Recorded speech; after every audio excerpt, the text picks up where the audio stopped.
My purpose for you here today is to help to encourage you to be fearless in your language or languages. You won't die from it. It actually will bring great life to you. Here is an anecdote for you. When I was 15 and extraordinarily shy, I went over to Croatia for the first time with my father, the immigrant Croatian, and my mother, and I didn't know a word of Croatian. And because I was so shy, but I wanted to go shopping for a gift for my parents, I practiced the phrase in Croatian, "I'm only looking," so that they would leave me alone. Well, I went to the first store. The shopkeeper came forward and I said, "Ja samo gledam." I'm only looking. The shopkeeper's eyes flew up. He backed up a little bit. He left me alone. It worked. I didn't find what I wanted in that store. I went to the next store. The shopkeeper comes toward me. "Ja samo gledam," I say, and just the same thing. His eyes fly up. He backs off and leaves me alone. Good job.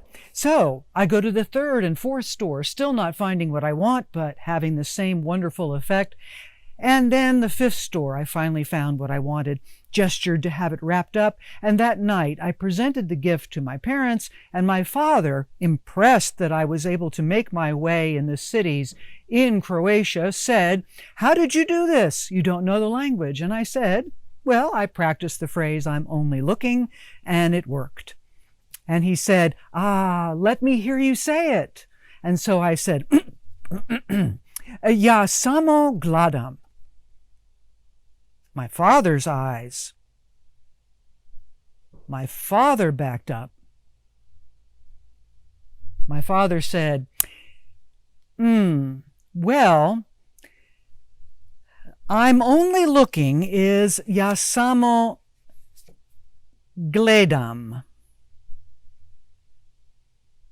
What you've been saying is "Ja samo gledam."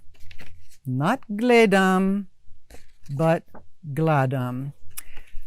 Ja samo gledam means "I'm only looking," but ja samo gledam means "I'm only hungering for you," if you catch my drift. Now I know why they left me alone. You don't die from linguistic embarrassment. It feels like it, but what happens is when you realize that you've made an absolute fool of yourself and lived to tell about it, even got something from it, it turns out that that opens you to a freedom to continue to talk. One of my dear friends uses the phrase, "No one is a language expert," and that's very true. When you make mistakes, you enter into humanity. Now, other things that happen that feel embarrassing is to be engaged in a conversation like I was at that same age with no Croatian background on the nature of God. I felt like an infant. But I was there talking and trying, and that's what counted. I've been yelled at in Barcelona when I didn't pay for a chair, even though I was very pleasant about refusing to pay because I had no idea what she was asking me to do. And I've also learned that if I order things that I don't understand, I might end up really not enjoying the food, but I might end up finding it's delicious. So, you will not die of linguistic embarrassment. You will discover that your vulnerability is one of the best things that you bring to language learning. And you will discover that people all over the world are not experts. You can enjoy yourself too.